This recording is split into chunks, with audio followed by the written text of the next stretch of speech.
Bom, vamos começar com uma cena que, olha, com certeza acontece todos os dias nos escritórios pelo mundo afora. Sabe aquela coisa, o cursor tá lá piscando na tela de uma plataforma de inteligência artificial bem avançada? Uhum, o famoso papel em branco digital, né? Exato.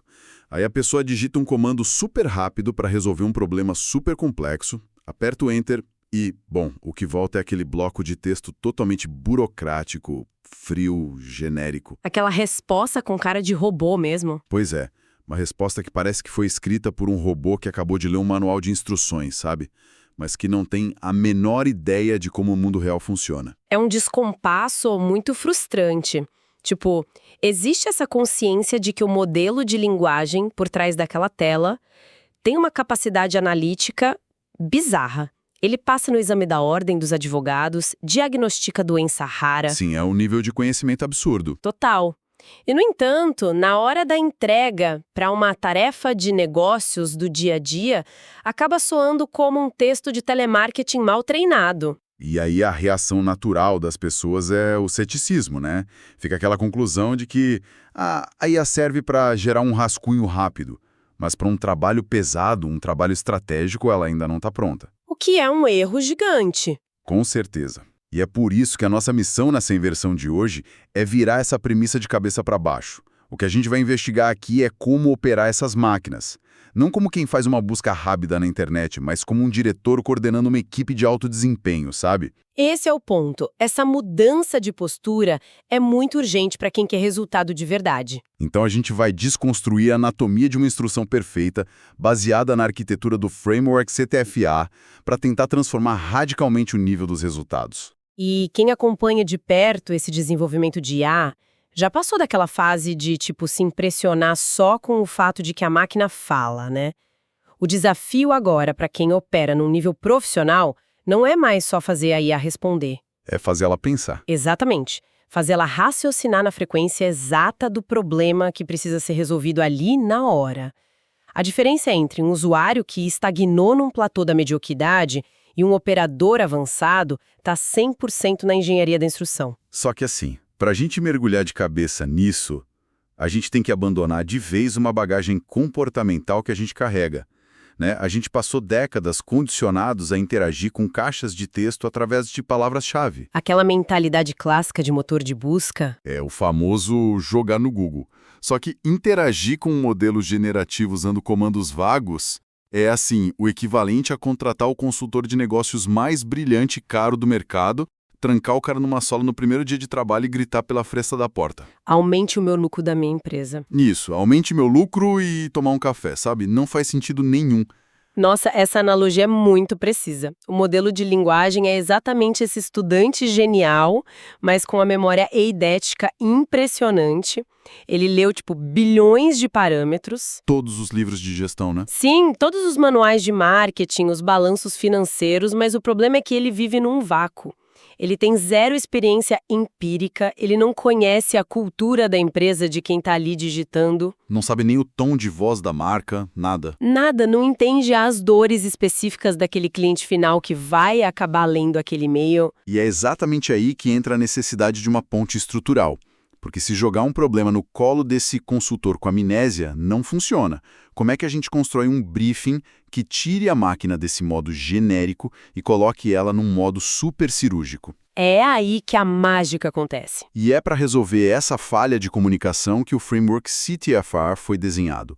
São 4 pilares de organização cognitiva, que são contexto, tarefa, formato e restrições. E olha, a ordem desses fatores importa demais.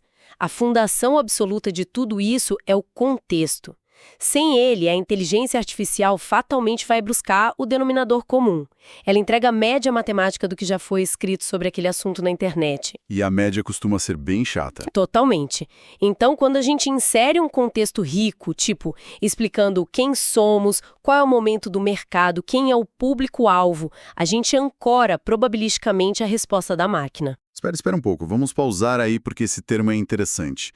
Ancorar probabilisticamente.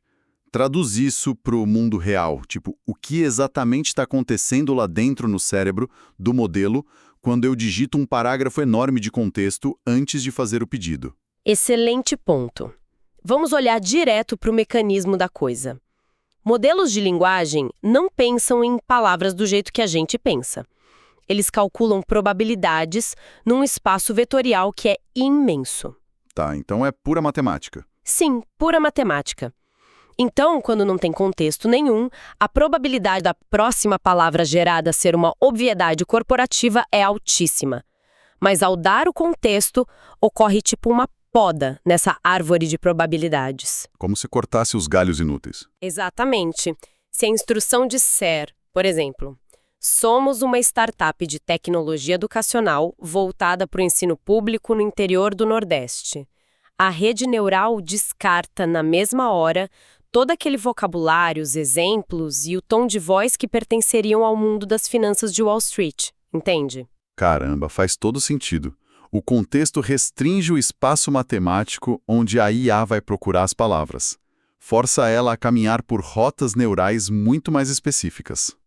Em vez de deixar a IA atirar para tudo quanto é lado, o contexto simplesmente coloca o alvo bem na frente dela. E isso leva a gente naturalmente para o segundo pilar do framework, que é a tarefa em si.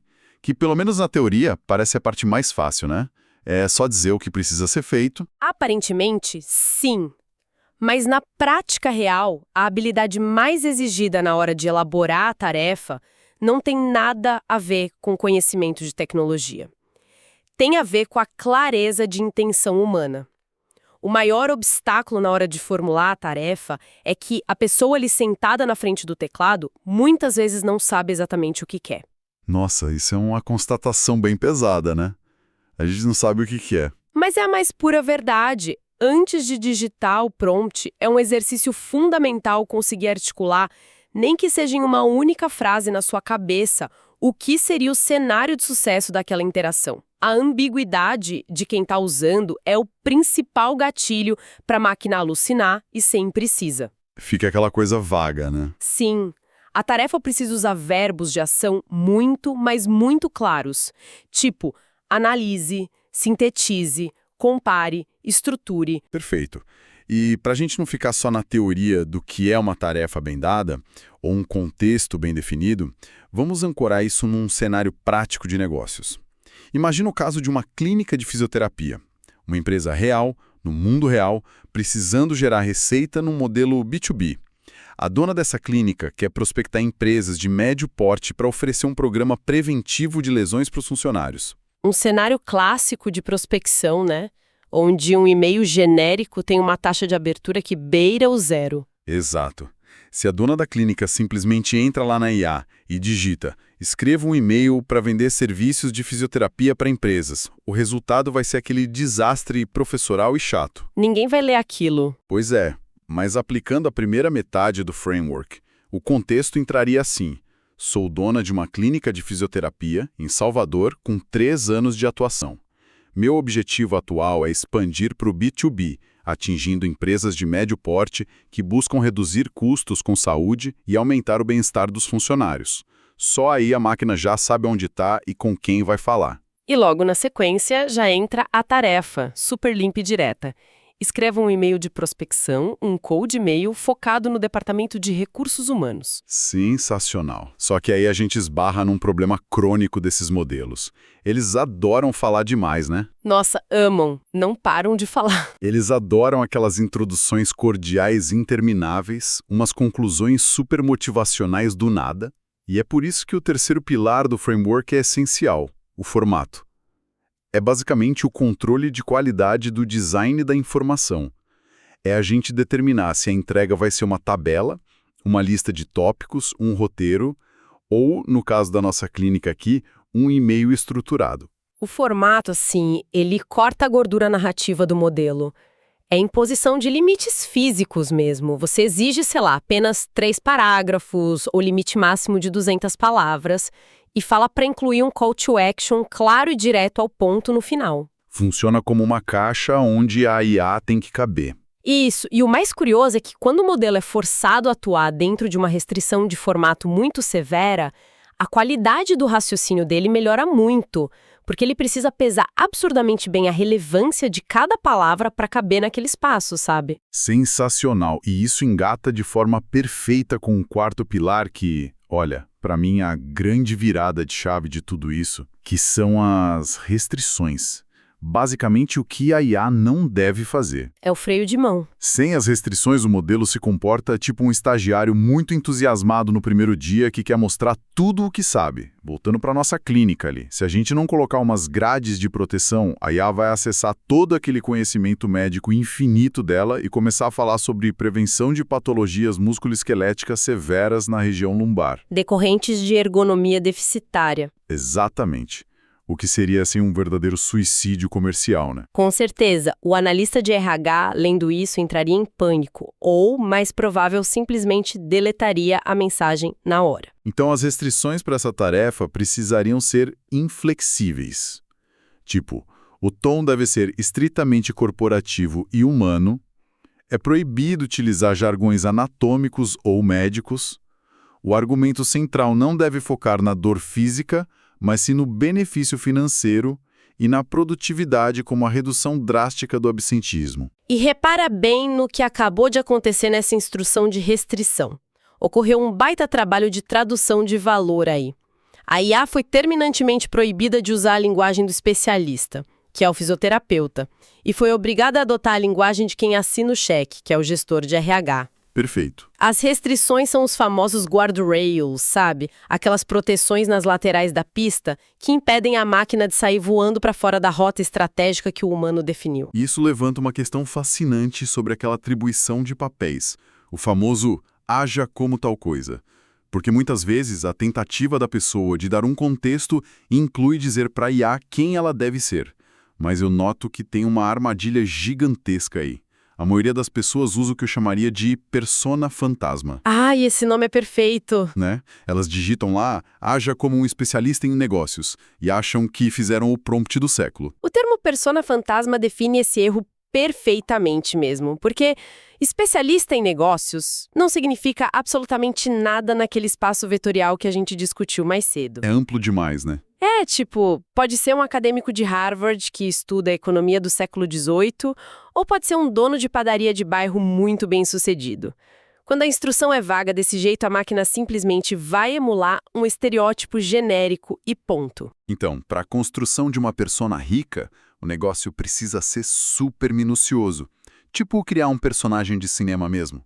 Em vez da persona fantasma, o salto de qualidade vem com algo do tipo: haja como um consultor sênior de negócios com mais de 15 anos de experiência na reestruturação de operações de pequenas clínicas de saúde. Muito mais específico. Especializado em fluxo de caixa, precificação de serviços e marketing de resposta direta. Outro nível, né? A diferença na densidade do resultado vai ser assim, da água para o vinho. Essa persona rica carrega dentro dela um filtro implícito de contexto e restrições. A IA entende logo de cara que alguém com esse perfil não ia perder tempo com o jargão fofo de marketing digital. Ela iria direto para os indicadores de desempenho da clínica. Agora eu vou precisar assumir o papel de advogado do diabo aqui um pouquinho. Eu concordo em gênero, número e grau com tudo isso e a estrutura do CTFR faz todo sentido lógico. Mas quem está lá na linha de frente usando essas ferramentas no talo, todos os dias, cai invariavelmente numa armadilha que nasce, na minha visão, da pura preguiça e ganância. Eu acho que já sei onde você vai chegar. A gente sabe que a máquina hoje tem uma janela de contexto gigantesca, que aguenta ler centenas de páginas. Então o reflexo humano é construir aquele mega prompt. Se eu estruturei perfeitamente o contexto, a persona, o formato e as restrições, por que não pedir logo o pacote completo de uma vez, sabe? Pedir o mundo? Isso. Por que não pedir o e-mail de prospecção, mais análise de 3 concorrentes, mais a persona do cliente, o calendário de postagens para o Instagram e, sei lá, a previsão de orçamento? Tudo ali num enter só. É uma tentação grande, mas a resposta é simples, porque a arquitetura cognitiva dessas redes neurais, e falando mais especificamente do mecanismo de atenção, ela começa a se degradar muito rápido quando tem múltiplas demandas cognitivas competindo ali pelo mesmo processamento. Pera, como assim competindo? Imagina que a atenção da rede neural é como se fosse a luz de um holofote de teatro.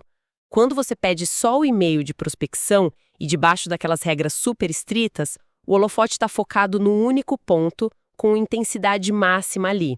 O resultado sai brilhante. Faz sentido, fica concentrado. Mas quando você pede 5 tarefas muito complexas e fundamentalmente diferentes no mesmo prompt, A IA precisa dispersar essa luz do holofote. Ela ainda vai te gerar 5 respostas, lógico, porque o modelo é desenhado para sempre tentar obedecer e completar o texto. Só que a profundidade analítica de cada entrega vai simplesmente despencar. Fica tudo raso. Fica. A análise dos concorrentes vai ser super superficial e aquele calendário do Instagram vai virar um mar de clichês insuportável. Entendi. Mas olha, ouvindo isso, soa até meio contraintuitivo para toda aquela promessa de produtividade extrema que venderam pra gente. Porque se eu tiver que ficar fragmentando os pedidos, se eu tiver que fazer 5 comandos diferentes em vez de um só, na prática eu não estou perdendo tempo. Onde é que fica a eficiência mágica da automação nessa história? Pelo contrário, não se perde tempo. Pensa no tempo que a pessoa gasta lutando contra uma entrega medíocre gerada por um mega prompt. Aquela coisa de pedir para IA, refaz a parte 3 que ficou ruim, agora melhora o tom da parte 2 que ficou robótico. Esse retrabalho toma um tempo infinitamente maior. É o famoso consertar o que já nasceu torto. Exato. A abordagem de um operador de alto nível é trabalhar com um encadeamento de prompts, o que a gente chama de prompt chaining. É um fluxo de trabalho iterativo, passo a passo. Um passo lógico de cada vez. Perfeito. Você fornece todo aquele cenário rico e pede só a etapa 1. Por exemplo, a extração de dados brutos de um documento. Quando a máquina entrega isso com excelência, aí sim o usuário valida e diz, excelente, agora, baseado única e exclusivamente nessa tabela aí de cima, formule a hipótese X. É literalmente uma coreografia.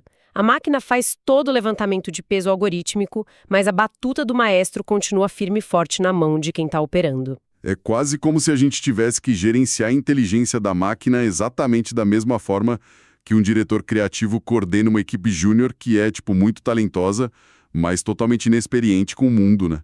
A comparação é ótima. E falando em gestão, tem uma técnica que é vital para quem quer aperfeiçoar o próprio domínio sobre o CTFR, que é a auditoria dos próprios fracassos, o que a gente chama de diagnóstico reverso. Olha, essa é uma prática mais do que essencial.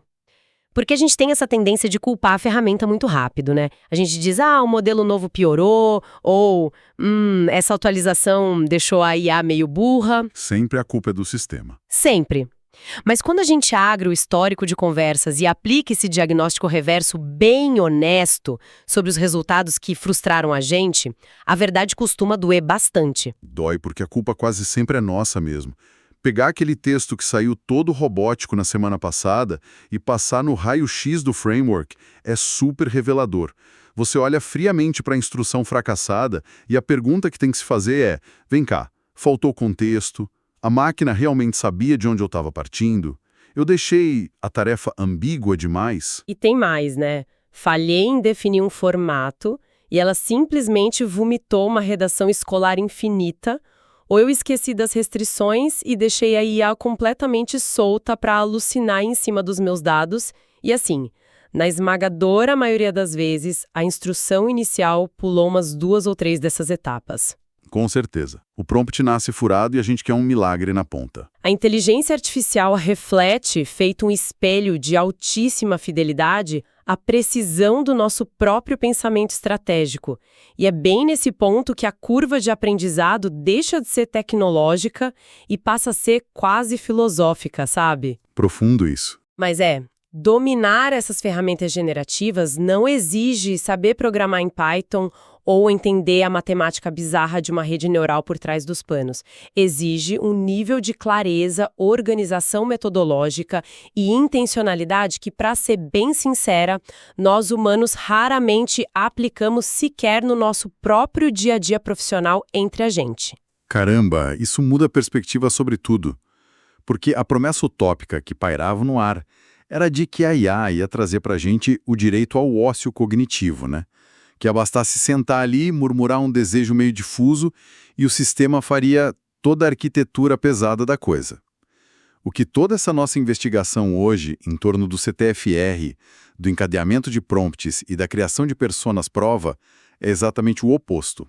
O buraco é mais embaixo. Muito mais para extrair valor real, valor tangível para o negócio. A carga de planejamento do ser humano, na verdade, aumenta e não diminui. A velocidade da execução passa a ser medida em segundos, é verdade, mas a responsabilidade pelo rigor do briefing se torna absolutamente implacável. E é isso que nos leva a uma distinção muito clara sobre os profissionais do futuro.